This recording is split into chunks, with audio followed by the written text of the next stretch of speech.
ধরুন আপনি একটা মেজে দৌড়চ্ছেন,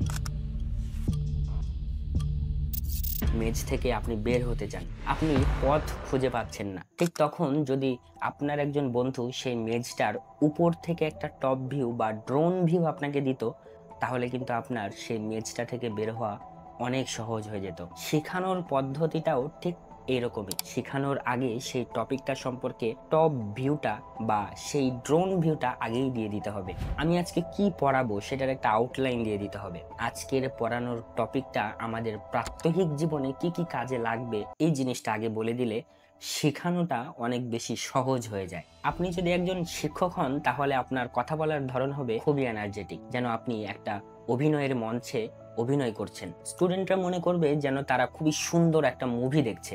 মুভির মাঝে ছোট ছোট বিরতি থাকবে, আবার মুভি শুরু হবে। তবেই না সকল স্টুডেন্টদের মনোযোগ আটকে ফেলা যাবে চার দেওয়ালের মধ্যে সেই একটা ঘন্টার জন্য। আজকের ভিডিওটি সেই সকল শিক্ষকদের প্রতি উৎসর্গ করা যারা গদবাঁধা মাল্টিমিডিয়া প্রজেক্টর স্লাইড থেকে বেরিয়ে ব্ল্যাকবোর্ডকে রাঙিয়ে তুলতে চান নিজেদের যোগ্যতায়। কিভাবে পড়ালে ক্লাসের বেশিরভাগ স্টুডেন্টদেরকে ক্লাসে এনগেজ করা যায় তারই 3টা পন্থা নিয়ে আলোচনা করব আজকের এই ভিডিওতে।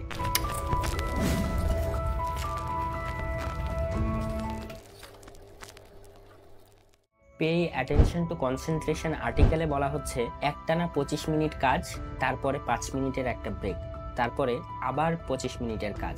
এটাকে বলা হচ্ছে পোমোডোরো টেকনিক। একটানা ইনফরমেশন আমরা নিতে থাকলে আমাদের ব্রেইন একটা সময় ক্লান্ত হয়ে পড়ে, আমাদের কনসেন্ট্রেশন লেভেল কমতে থাকে। তাই পড়াতে গেলে টানা 1 ঘন্টা কখনোই ইনফরমেশন প্রোভাইড করা উচিত না। অডিয়েন্সের মনোযোগ ধরে রাখা সবচাইতে বড় চ্যালেঞ্জ হচ্ছে একজন স্পিকারের জন্য। আমার স্কুল জীবনের কথা মনে পড়ে গেল। আমার একজন শিক্ষক আছেন যিনি ক্লাসে ঢুকেই একটা গল্প বলতেন। আমরা হুমড়ি খেয়ে পড়তাম তার গল্প শোনার জন্য।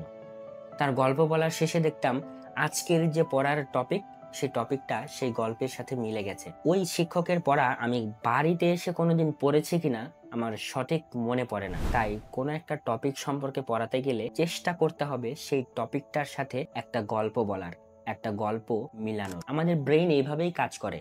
আমরা যখন একটা গল্প শুনি, গল্পটাই আমাদের মাথাতে সবচাইতে বেশি স্থায়ী হয় কোনো ইনফরমেশনের চাইতে। ধরুন আপনি স্টুডেন্টদেরকে খুবই জটিল একটা বিষয় পড়াতে যাচ্ছেন। পড়ানোর মধ্যে আপনার মনে হলো যে আপনার মুখের ভাষা দিয়ে আপনি আর স্টুডেন্টদেরকে সঠিক জিনিসটা কল্পনা করাতে পারছেন না। ঠিক সে সময় আপনি সাহায্য নিতে পারেন মাল্টিমিডিয়া প্রজেক্টরের। আপনি মাল্টিমিডিয়া প্রজেক্টরের ছবি, ভিডিও, অ্যানিমেশন, ইলাস্ট্রেটর বিভিন্ন কিছুর মাধ্যমে স্টুডেন্টদেরকে সঠিক জিনিসটা দেখাতে পারেন। তাহলে স্টুডেন্টরা খুব সহজেই বুঝে যাবে। আমার মনে হয় ঠিক এই কারণেই প্রতিটা ক্লাসে মাল্টিমিডিয়া প্রজেক্টর প্রোভাইড করা হয়েছে। শুধুমাত্র স্লাইড রিডিং পড়ার জন্য মাল্টিমিডিয়া প্রজেক্টর প্রতিটা ক্লাসে দেওয়া হয়েছে কিনা এ বিষয়ে আমার সঠিক ধারণা নেই। আমাদের দেশের বেশিরভাগ ভার্সিটিগুলোর বেশিরভাগ শিক্ষকই এমন যে তারা গদবাঁধা মাল্টিমিডিয়া প্রজেক্টরের বাইরেও তারা শিখাতে পারেন, তারা শিখার অনুপ্রেরণা তৈরি করে দিতে পারেন। সেই সকল ম্যাজিক্যাল শিক্ষকদের প্রতি আমার মন থেকে সম্মান, যারা তাদের সহমর্মিতা, সহযোগিতা, বোঝানোর ধরন, প্রেজেন্টেশন স্কিল